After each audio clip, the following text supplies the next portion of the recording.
Welcome to Plate Culture. Fair warning, we live in Florida, and it might be raining in the background. We've tried this 3 times today, twice. Let's be honest, this is the first time. But there are storms, and we cannot control them. So it might be raining in the background, which is actually, the rain is pretty, what's the word? Is applicable to the current, the thing we're talking about today, which is shepherd's pie. We are making some British pub food, and it is raining outside, so, you know, fitting.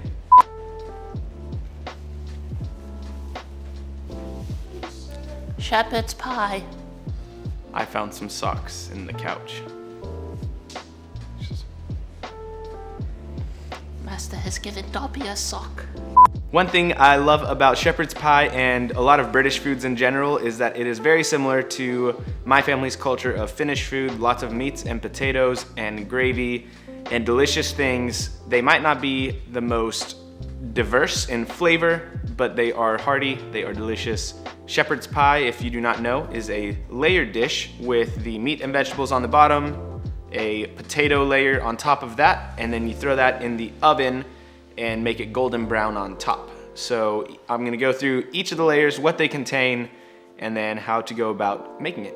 First things first, there are a few things to choose when you are making your shepherd's pie, which vegetables to use, which type of meat to use. I went a little bit traditional and a little bit not traditional. So pretty typically you'll see your typical shepherd's pie will use either ground lamb or ground beef, along with some vegetables like onions, carrots, and peas and corn. I opted out of using peas because I do not like them, and it is the chef's prerogative to choose to omit anything he does not like. First, the potato layer is basically just your average mashed potatoes. And so the way I did that was cut up some russet potatoes. You want to use russets because they are more starchy and better for mashing. Made sure to peel and boil those until they were mashable with the potato masher.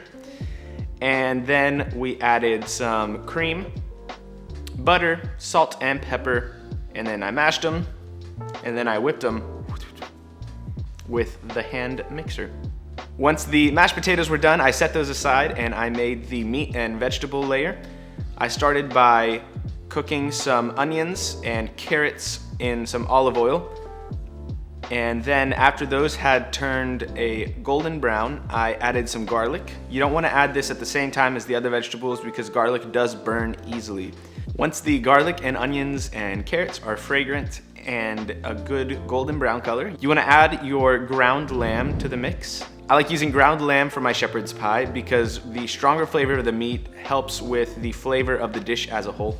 After the lamb has begun cooking and you've mixed it in with the vegetables, you want to season that with salt and pepper, and then add your Worcestershire, Worcester,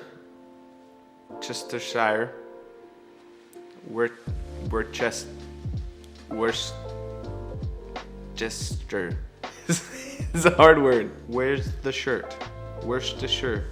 Once you've seasoned the lamb with salt and pepper, you want to add your Worcestershire sauce. How to pronounce? Worcestershire. Worcestershire? I don't believe you.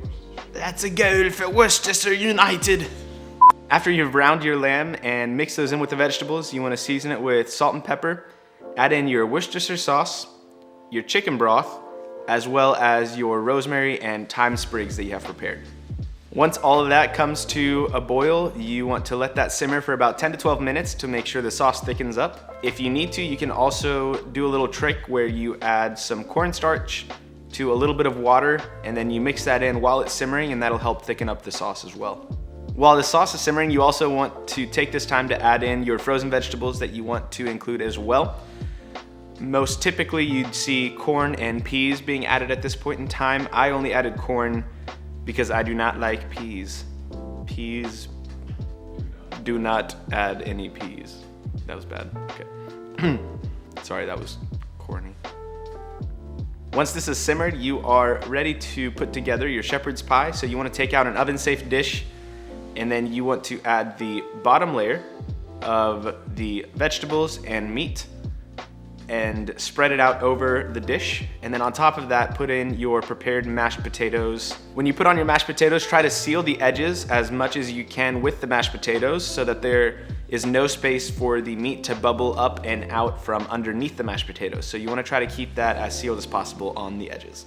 You wanna cook it in the oven at 400 degrees for about 30 minutes or until the entire thing is brown on top and bubbling up from the bottom.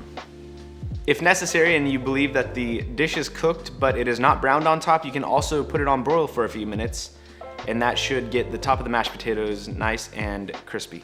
If you'd like, you can also use a fork and make little designs into the mashed potatoes, like a fun little swirl of some sorts. Make it fancy. Are swirls fancy? I think swirls are fancy. You wanna make sure you put your napkin on like this so that you don't get any food on your nice shirt. This is a towel though.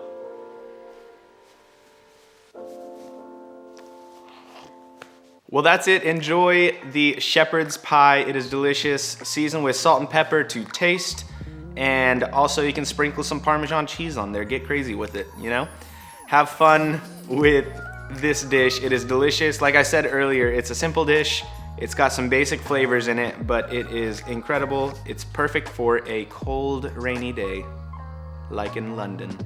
Awesome, thank you guys so much for tuning in. Big announcement, next month, we have declared the month of French food. We'll be cooking all kinds of French food. We started last night, it was a great time.